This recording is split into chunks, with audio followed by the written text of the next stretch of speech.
দেখো তো তোমরা সবাই এটা বলতে পারো কিনা কি? এটা আমি তো আঁকছি, তোমরা কি বলতে পারবে এটা কি? এইটা একটি রশ্মি, এটা একটি কি রশ্মি।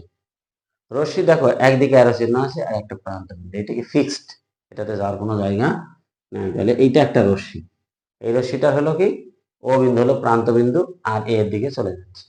ঠিক আর একটা রশ্মি মনে করো এইরকম আছে, এদিকে যাচ্ছে, এটা বি আর এটার প্রান্ত বিন্দু আমি ও দিলাম। এখন দেখো লক্ষ্য করো এখানে কয়টা রশ্মি? অবশ্যই দুইটা রশ্মি। তাহলে এই যে দুইটা রশ্মি আমরা দিয়েছি, এই দুইটা রশ্মির প্রান্তবিন্দু কিন্তু আলাদা আলাদা আছে।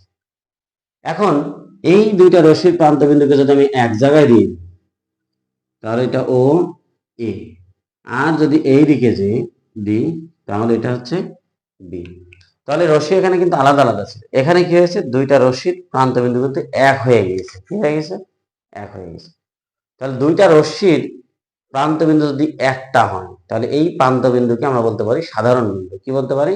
সাধারণ বিন্দু।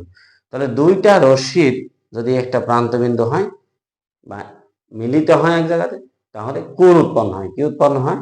কোণ উৎপন্ন হয়।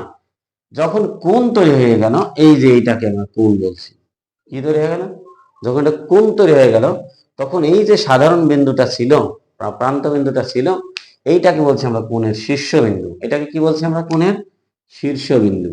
তাহলে শীর্ষবিন্দু, শীর্ষবিন্দু কার শীর্ষবিন্দু? এই যে কোণ, এই কোণের শীর্ষবিন্দু। এখন যখন কোণ হওয়ার আগে এটার নাম ছিল রশ্মি, কিন্তু যখন কোণ হয়ে গিয়েছে, কোণ হওয়ার পরে এই ও এ একটা বাহু হবে। তাহলে এটা হবে কি? একটি বাহু। আর ও বি হবে আরেকটি বাহু, ও বি হবে আরেকটি বাহু।